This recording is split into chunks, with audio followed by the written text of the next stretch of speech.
Price action trading పై అశోక్ దేవనం ప్రియ conduct చేసే webinar కోసం ఈ నెంబర్ కి కాల్ చేయండి. నమస్తే, వెల్కమ్ టు సుమన్ టీవీ. నేను విష్ణు. ప్రస్తుతంతో పాటు certified financial planner doctor Bachchu Anil Kumar గారు ఉన్నారు. వారితో మాట్లాడదాం. సార్ నమస్తే. సార్ అనిల్ గారు. నమస్తే విష్ణు గారు. సార్ అనిల్ గారు, ఇప్పుడు ఈ వీడియో ద్వారా నేను ఆడియన్స్ కి ఒక ఎటువంటి ఇన్ఫర్మేషన్ కన్వే చేద్దాం అనుకుంటున్నానంటే, ఇన్వెస్ట్మెంట్స్ విషయానికి వస్తే మన దగ్గర ఇక్కడ స్టాక్ మార్కెట్ ఇన్వెస్ట్మెంట్స్ ఉన్నాయి, మ్యూచువల్ ఫండ్ ఇన్వెస్ట్మెంట్స్ ఉన్నాయి, ఈటీఎఫ్లు ఉన్నాయి, అదేవిధంగా ఫిక్స్డ్ డిపాజిట్లు ఉన్నాయి.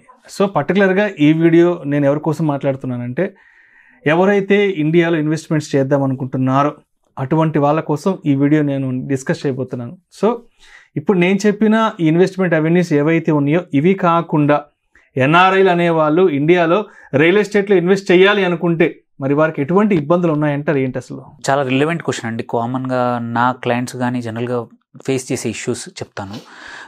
ఫైనాన్షియల్ ఇన్వెస్ట్మెంట్స్ వచ్చేసి మోస్ట్ ఆఫ్ ద టైం ఏమవుద్దంటే స్ట్రైట్ ఫార్వర్డ్. మీరు ఎన్ఆర్ఐస్కి ఎక్కడ పెడుతున్నాము, ఎంత పెడుతున్నాము, మీ ఈమెయిల్ అకౌంట్, మీ ఫోన్ నెంబర్ ట్రాక్ అయి ఉంటుంది. మీరు కావాల్సితే లాగిన్ చేసుకోవచ్చు, వాల్యూ ఏంటో తెలుస్తుంది.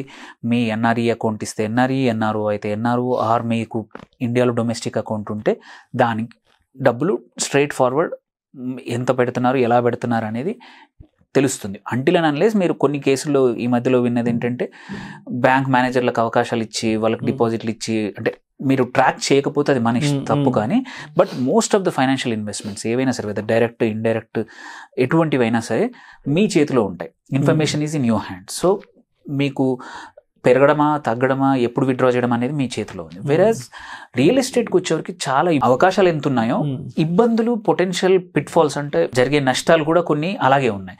సో క్వైట్ కామన్ ఏంటంటే ఇవి most of the real estate investments are non transparent. అంటే మనకు తెలియని విషయాలు చాలా ఉంటాయి.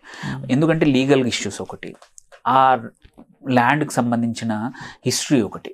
క్వైట్ కామన్ ఏంటంటే మనం పక్కన ఉండకపోయేసరికి మనకు తెలియదు.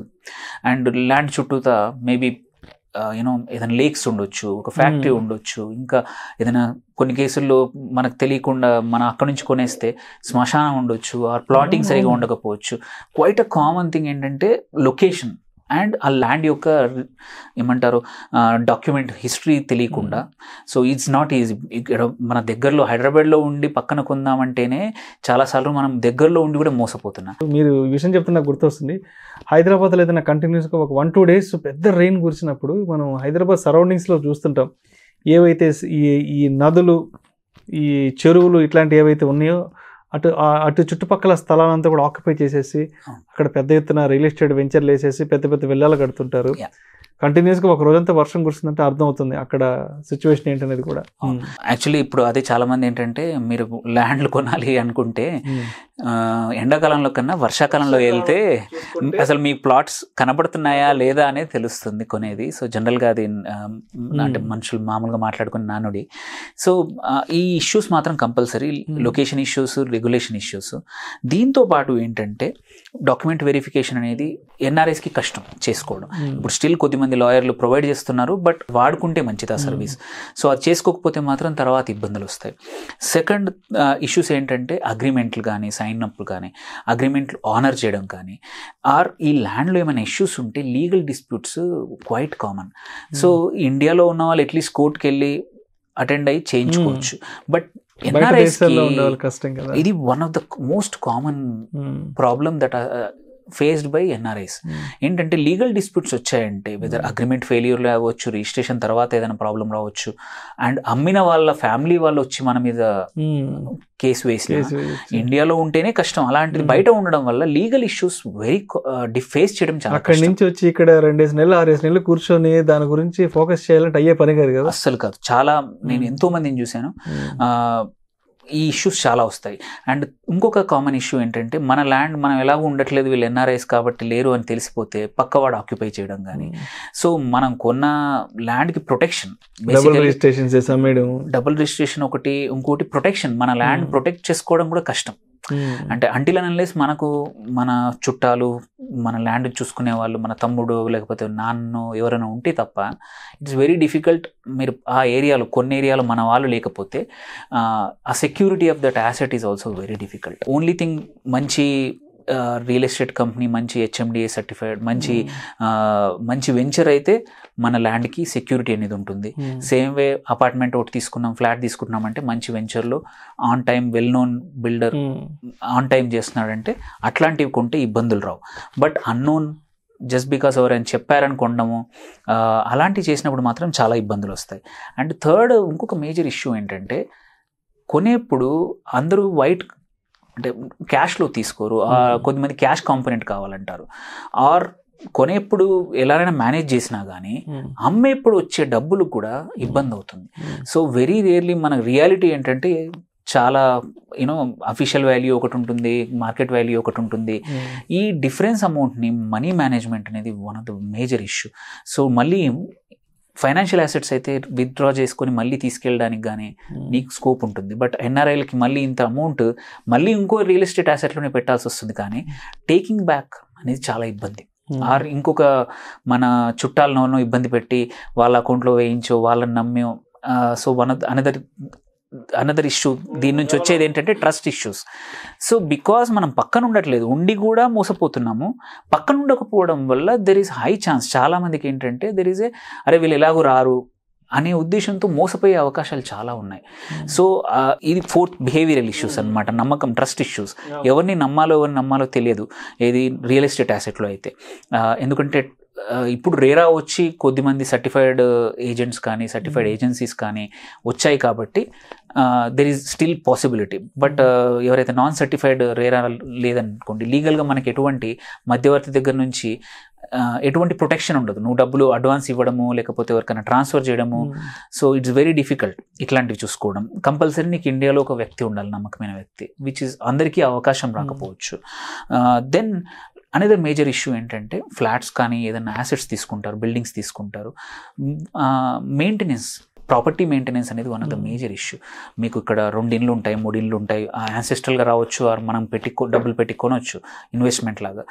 బట్ వాటికి ఏమైనా ఇష్యూస్ వస్తే మళ్ళీ ఒక పర్సన్ కావాలి ఈ ప్రాపర్టీ మెయింటైన్ చేయడానికి, ఇవన్నీ ఏమైనా రిపేర్స్ వస్తే మేనేజ్ చేయడానికి, ప్రాపర్టీ ట్యాక్స్ కట్టడానికి. And last major issue another which నేను నా క్లయింట్స్ ఫేస్ చేసింది అంటే టెనెంట్ మేనేజ్మెంట్.